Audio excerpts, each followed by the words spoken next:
ആ hello friends, നമ്മൾ rubber ടാപ്പിങ്ങിന് ഉപയോഗിക്കുന്ന കത്തിയാണ് നമ്മൾ ഈ കാണുന്നത്. ഇത് മൂർച്ച കൂട്ടാൻ പല മെത്തേഡുകളും ഉപയോഗിക്കുന്നുണ്ട്.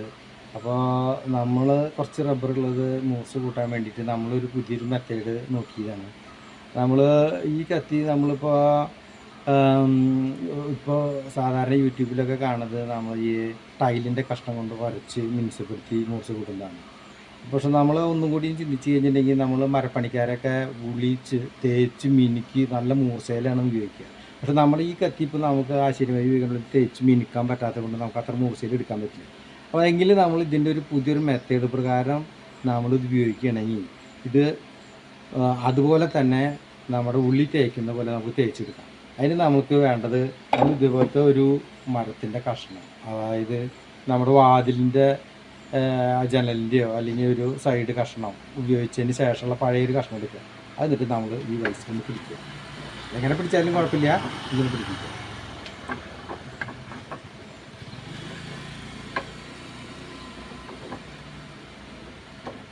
ഇത് നമ്മൾ ആശാരിമാർ ഉപയോഗിക്കുന്നത് വെള്ളാറങ്കല്ലിൻ്റെ പൊടിയാണ് ഇതും ഇട്ടിട്ട് വെക്കുക. ഞാനിവിടെ ഉപയോഗിക്കുന്നത് എനിക്ക് ലേത്ത് വർക്ക്ഷോപ്പ് ഉണ്ട്, അവിടെ ഉപയോഗിക്കണ ഗ്രൈൻഡ് വീലിൻ്റെ പൊടി വീൽ ആവശ്യം കഴിഞ്ഞത് ഇടിച്ച് പൊടിച്ച് നൈസാക്കി വെച്ചിട്ടുണ്ട്. അതെടുത്തിട്ട്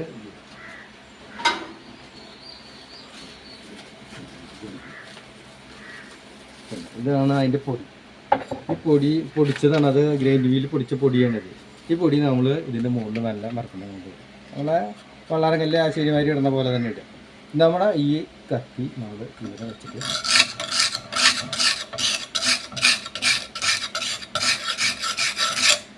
അപ്പോൾ നമുക്കിവിടെ നോക്കിയാൽ കാണാം അവൻ്റെ ഫിനിഷിങ്ങും അതിൻ്റെ കാര്യങ്ങളും. അപ്പോൾ തന്നെ അവൻ എല്ലാം ക്ലിയറായിട്ടുണ്ട്. വേറെ കൂടുതലൊന്നും ആക്കേണ്ട ആവശ്യമില്ല. അപ്പോൾ നമുക്ക് ഇത്ര ആക്കി കഴിഞ്ഞാൽ പിന്നെ നമുക്ക് ഈ സൈഡ് ഉപയോഗിക്കാൻ പറ്റില്ല. അതാണ് ഇതിൻ്റെ പ്രോബ്ലം ഉള്ളത്. അതിന് പ്രോബ്ലത്തിന് വേണ്ടിയിട്ട് നമ്മൾ എന്ത് ചെയ്യുന്നു, ഈ സാധനത്തിന് ഇതിൻ്റെ ഇങ്ങനെ ഒരു സ്റ്റെപ്പുള്ള മരത്തിൻ്റെ പീസ് അതുമ്പോൾ തന്നെയുണ്ട്. അത് നമ്മൾ ഇതിലിങ്ങനെ വെച്ച് കൊടുക്കും. എന്നിട്ട് ഈ പൊടി ഇതിൻ്റെ മുകളിൽ ഇട്ടു ഇട്ട് കൊടുത്തിട്ട് ഉൾവശം തേക്കാനാണ് നമുക്ക് ഇതിന്. അപ്പോൾ നമ്മൾ ഉൾവശം നമുക്ക് ഇതിൻ്റെ മുകളിൽ വെച്ചിട്ട് ഈ സൈഡ് വരുമ്പോൾ ഈ സൈഡ് ഒന്ന് ഇങ്ങനെ ആക്കുക. അതിന് സ്വല്പം കൂടിയും പൊടി ഇട്ട് കൊടുക്കുക. അപ്പോൾ ഒരു സൈഡ് കഴിഞ്ഞാൽ ഈ സൈഡ്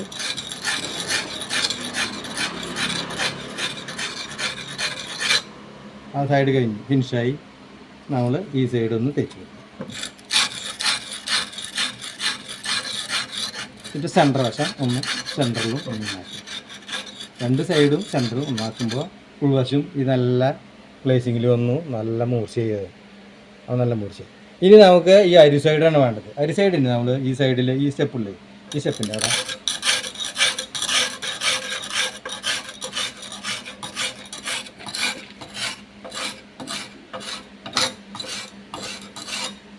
അപ്പോൾ ഈ സൈഡ് മതി നമുക്ക്.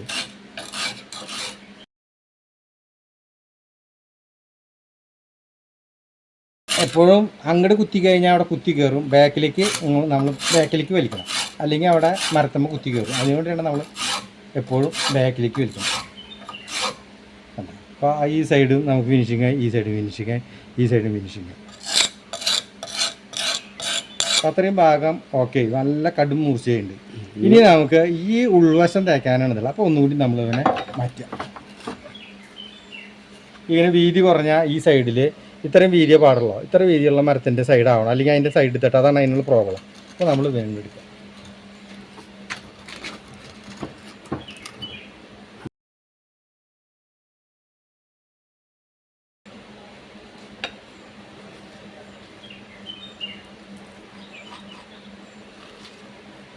നമ്മൾ ഈ വശം ഇങ്ങനെ തേച്ച് വെക്കുക. ഈ സൈഡിലേക്ക് ഇവിടെ പൊടിയിട്ടിട്ട് ഇവിടെ